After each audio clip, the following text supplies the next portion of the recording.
G'day, I'm Mick, and like every comedian, my ultimate career goal is to host a travel documentary series. No one's offered me one yet, so I thought I'd have a go at knocking one up in the backyard by myself. Come with me now as I open the side gate and head out into the wild. I'll bring you stories from the locals. Just going past my childhood home right now. We'll meet some cool wildlife. You know, buddy. And of course there'll be plenty of bush tucker. I think I know what time it is now though. So come with me now into Mick's big backyard. Going to my ancestral homelands at Belgrave to try and solve a mystery. Used to go to Sherbrooke Forest down here quite often. One of the landmarks we knew was something called Jack the Miner's grave. Now, this wasn't an elaborate thing. There was a tree, as I recall, some kind of marking on it, or maybe it was just a chunk cut out of it. I don't know. There was a tree, and the ground under the tree had a bit of a dent in it. And we knew this to be called Jack the Miner's grave. As I progressed from primary school into more advanced activities, me and my mates used to go down to Jack Miner's grave with a slab of beer when we could obtain one. We would make sure that we'd always pour out a beer for Jack. Jack would get a beer whenever we went to Jack the Miner's grave. I hope that was appropriate. I hope Jack was into that. Belgrave is a town with a population of about 4,000 people in the outer eastern suburbs of Melbourne.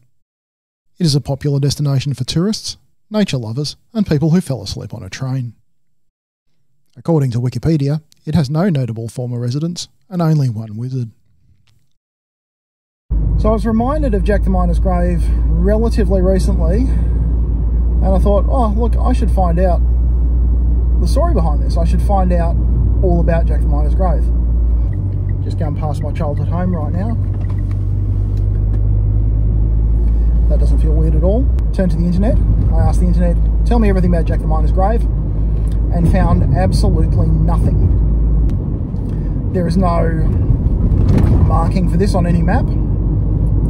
I'm not even sure exactly where the clearing is. There's a couple of possible clearings that it might have been. I'm going to attempt to find my way to Jack the Miner's grave. I'm going to look for a tree that may or may not have some kind of marking on it next to a dent in the ground that may or may not exist, and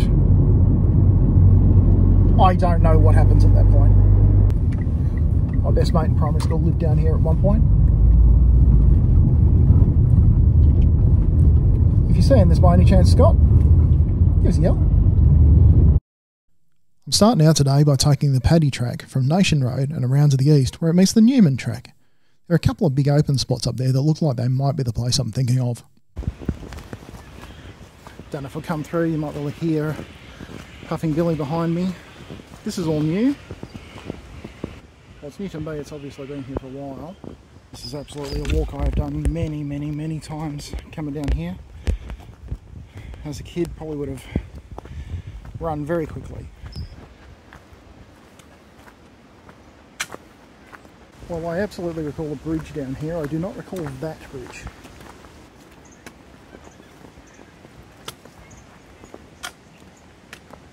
It does not look new, but my memories of this area are going to be close on 30 years old at this point. My memories have well and truly, packed up, left the house, had memories of their own. I kind of thought when I got down this way, it would start jogging my memory.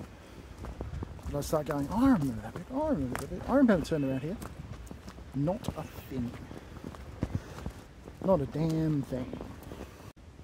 Just the fact that I'm going up a pretty steep hill right now makes me wonder if I should have gone left instead of right down at the bottom. Not so much the hill, but I do remember the general area having a lot of like low bridges and little creeks and things, and generally don't find them at the top of hills. Who knows what happened? Maybe it goes down again at the other side before we get to those clearings on the map. So this hill has me thinking that this is the wrong idea. It's not that it's impossible, but we probably would have just stopped about halfway up and finished the slab there. Did a bit of peek at the topographic map. This is probably about as high up as I'm going to get. Much more civilised climb here, as in really none at all. First lyrebird sighting a second ago. Seems to have business to tend to. Doesn't want to come back out again. Now descending again, we're at the end of the paddy track and probably close to the clearings. Very exciting time. on the Newman track now, and I definitely feel like a whole new man. Should I give comedy a crack? Here, look at some trees.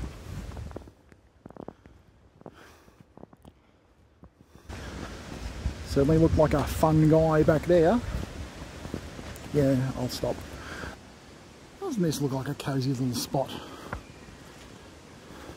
Just around the corner up here is my primary candidate clearing. So I'm kind of excited to see that, but again, doesn't feel right. The getting here did not feel like the getting here should have felt like. I can words. Finally, we're closing in on the target area. The clearings are just ahead and the tension is high. Look, just go with it, okay? Now this is pretty huge because this is the first time I've had memories actually come back this whole walk. You see the track up ahead? Now what I remember is the track up ahead was where we'd go. And then all of a sudden, down one side, there was this. Whether this is it or not it, this is where I'm having lunch. Standing next to this tree in the middle of the clearing here, just standing out all by itself, makes me really want to scream Eureka, but I'm not feeling it. I don't know, something says flatter, something says more towards the edge of the clearing. Again, chasing such antique memories here. Maybe things were different, you know, back in the 80s.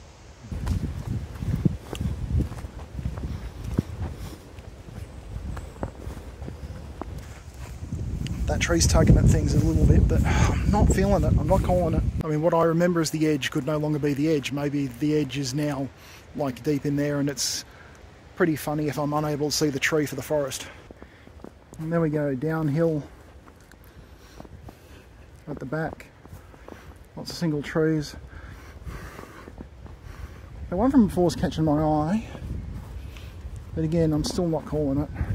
I've stopped here under what I think is the wrong tree, but also possibly the right tree. I mean, coming to it feels like the place we would have come to. Maybe there's an obvious other tree that's now surrounded by a bunch of other trees and is now unrecognisable. This will do, because I just noticed that the lid of my yogurt has popped open. So I'm having lunch now, and before that gets everywhere.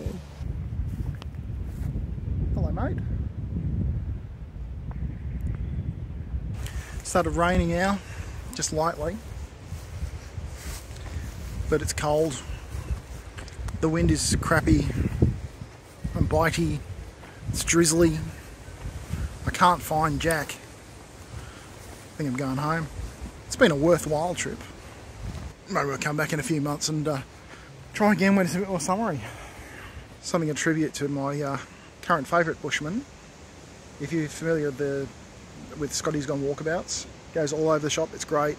And he always takes a gin and tonic with him, which I find extremely relatable. I'm going to have one of those. I intended to share it with Jack. I don't know where Jack is, so fuck him. Obviously I came out here for a lot of answers and going home with just more questions. I've seen a lot of things that maybe go, yeah, maybe, but nothing that when we go, oh yeah, fuck yeah. I don't know if Jack the Miner's grave was a real thing, whether it was just a name we gave to a particular tree, whether there was a Jack the Miner, whether he's buried out here. I have not a clue whether this is a real thing or an imaginary thing or a forgotten thing. I could have made this whole thing up. I could have misunderstood what someone said once. I started referring to it as Jack the Miner's grave, and all my mates just did the same. If there's anyone else out there who's lived in around the Selby area and has heard Jack the Miner's grave as a phrase spoken, tell me.